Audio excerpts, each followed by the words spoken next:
Go on. And the blame game. My husband says, do allopathy. I'm saying do homeopathy. I can't help it, doctor. What can I do?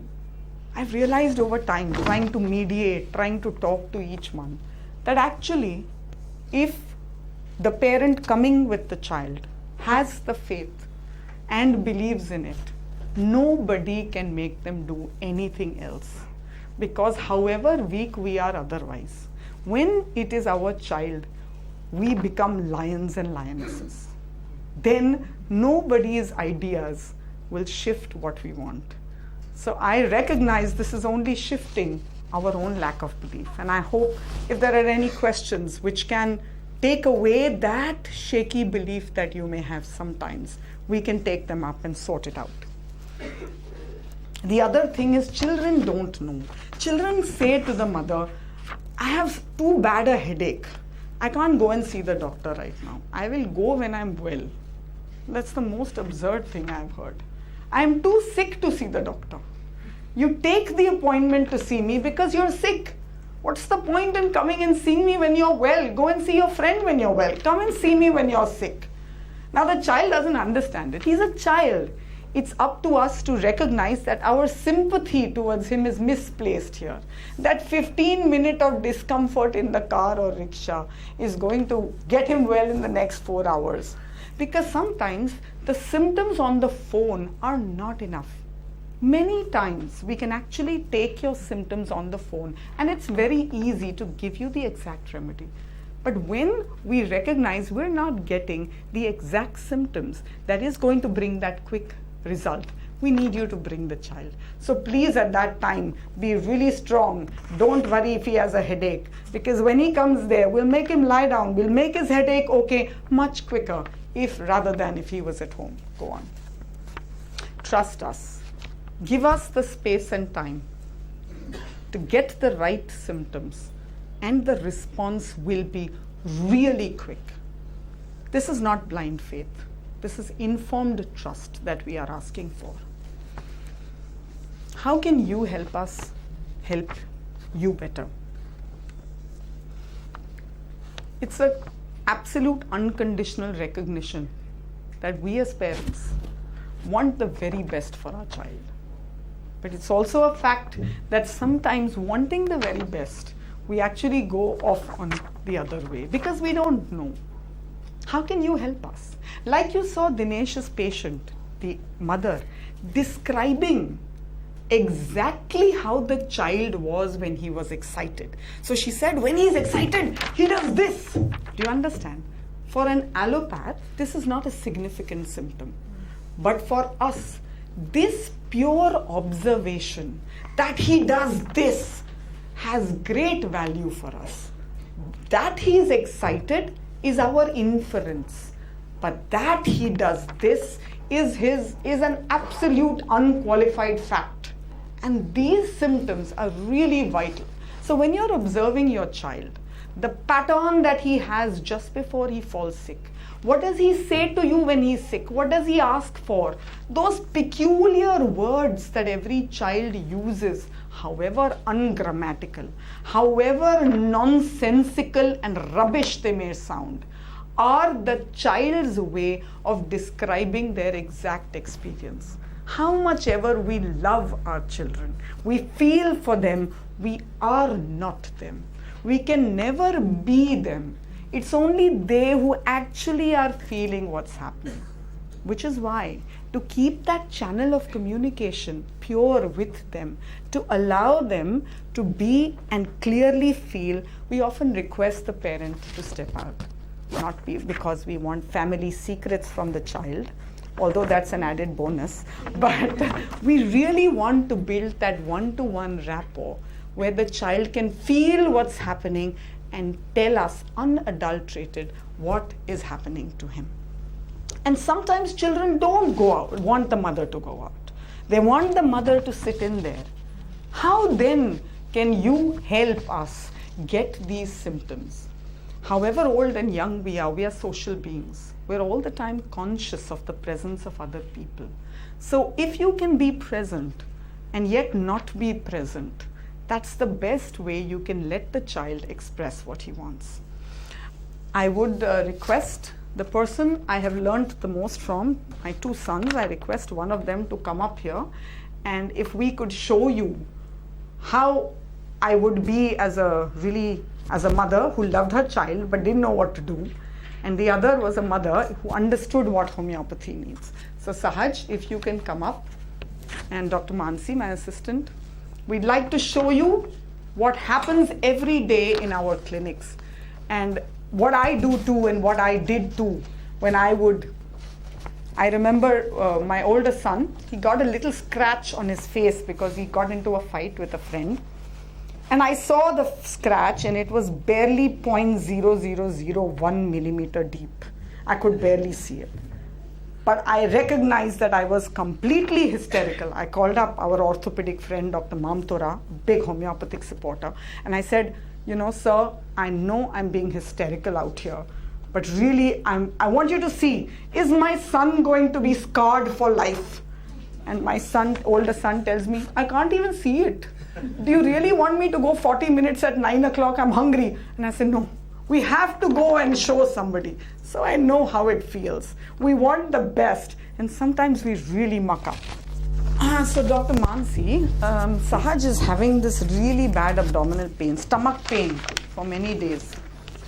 Sahaj, tell me what's happening in your stomach? There's an ant in my stomach and it's going from here to here to here and it's biting me. Sahaj, you know there is no ant. Talk properly, give proper symptoms to the doctor, how she will give you your medicine. Don't talk nonsense. Chhabra, please 1 minute. But there's an ant, it's biting me. Sahaj, tell me a little bit more. It's coming here, it's biting me a lot every day. Sahaj, don't talk nonsense, doctor. He ate Maggi noodles yesterday. This is all because of that. It's completely because of that. And the interview goes on. A vital symptom, which is his experience, because I feel this is rubbish. How is she going to get any understanding of what is happening? I block him from going further into that. But the homeopath persists. Sahaj, tell me what you're really scared of. One thing which you're very scared of. When you go in my house on the left, there's a cupboard and inside that green ghost lives and it has 17 hands and it tries to eat me every day at 4 o'clock. Sahaj, how many times I told you don't talk that nonsense? There is nothing like ghosts. Ghosts don't exist. And 17 hands? What have you learned, What kind of thing? Doctor, he has this habit of making stories up. He lies a lot. They makes up stories. Please don't, give... 1 minute. Sahaj, tell me about this ghost. Describe how it looks. It comes out every day at 4 o'clock out the cupboard and tries to eat me. Yesterday, Saj, Papa and me went, we opened the cupboard and showed you there is nothing at 4. But it was there, you couldn't see it. Sahaj, there was nothing there. Describe the ghost. Describe the ghost. There's no ghost. So what is the significance of this? Can you show me the next slide, please? Stay where you are. Go on. The concept of disease is a state of perceived reality which manifests into the mind, body and one's pattern in life. Hence a fantasy which may seem to be a lie is but the perceived reality of the child. This is the concept of homeopathic disease. That we live a life that is outside. That's the reality, the situation. This is what is happening outside. Within us lives another story. Dr. Jayesh calls it a movie. We call it the other song that plays constantly. This is a perceived reality. It is a delusion. It is a lie. It is a fantasy. It doesn't actually happen. But for the person, this inner song, this inner movie is more real than the outer real movie that's playing inside. This inner movie then has manifestations into the emotions, into the intellect, into the physical symptoms, and results into disease. So our way of taking every little symptom of the child, whether it be in acute or chronic, is to get and understand this inner song and try to find the remedy which gets the person to an awareness that the real story is what is happening outside and not this inner song. And hence these lies, the fantasies, the imaginations, that as parents we are so worried that we're going to give wrong symptoms. See, as a mother, when I went to the homeopath, I felt that this will be a wrong symptom given to the homeopath and he might prescribe on it, and then how will my child ever get better? But if you realize that this is what we need to make your child better, you will give him the space to do it. Perceived realities are not only in children but also in adults. For example, my mother sees invisible spots of dust everywhere in the house that only she can see. There was one 36 degrees north and 40 degrees east. What we're trying to say then is that this concept of perceived reality not only helps us to give the correct medicine, but can also affect the way we live in our day-to-day lives.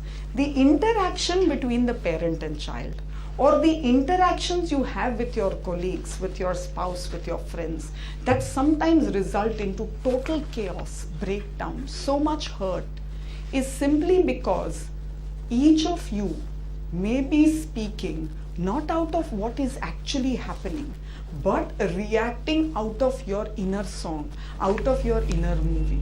So what then happens is, you're discussing the Sherlock Holmes movie.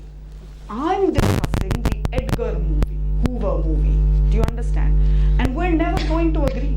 Do you understand? The characters are different. The situation is different. We're never going to agree on this.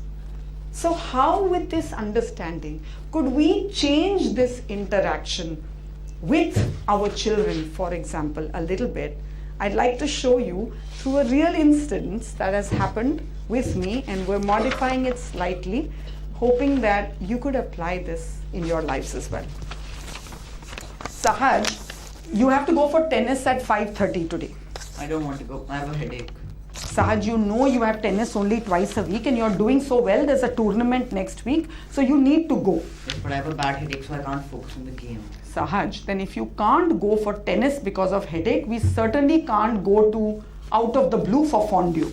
Don't insult me. Don't talk rubbish. What is this insult you're talking about? There's no insult over here. You have to go for tennis. I'm not going to do whatever you want. Then no fondue. I don't care. Sahaj! Mom! It leads us nowhere. How can this interaction be different? If at this point, I as a parent recognize that at certain aspect of this conversation, he was reacting not from what I was actually saying, but from some other place inside him. And how would that be? Because what I did was threaten him. I said, no tennis, then no fondue dinner tonight. It was a threat. But he didn't say to me, don't threaten me. That would have been in relation to what I was saying. What he said was, don't insult me. So where is that coming from? That was not what I was doing. I was threatening him. Where did this insult come from? It obviously came from that inner song, from that movie playing inside him. That was another dialogue going on. And because I was speaking my threat movie, he was speaking the insult movie, we're never going to agree on it. Let's watch this interaction, how it was modified in reality, and therefore what happened. Sahaj, you have tennis at 5:30 today. I don't want to go. I have a headache. Well, Sahaj, you're doing really well. You're playing superbly. So we need to go, and we'll play less, but we'll play. Yes, but I have a bad headache, so I can't focus. Sahaj, if you can't go for tennis, then you certainly can't go half an hour to eat fondue for dinner. Don't insult me. Sahaj, I'm threatening you. Where is the insult over here? You're insulting my power. You're trying to control me. What kind of power and what control am I trying? You're trying to demonstrate that you can make me do whatever you want. If I leave my clinic and go with you to play tennis because you're playing so well, how is that a control over you? You're trying to control me. Can you just look back over everything that I'm doing and whatever we do, and when do you want to do things and when do I stop you? And can you see that, is it that I'm trying to bring your talents out, Or am I trying to control your life? Okay, maybe you're not trying to control me. So what about tennis? If my headache has stopped by 5:15, then I might go. That's a deal. So this is how an interaction or an argument can become a homeopathic argument. Hence, homeopathy is not just meetha golis. But a way of life. And we at the other song and homeopathy all over hope that together we can walk this path together, both in acute illnesses, in chronic, as well as in the way we live our lives. Thank you very much.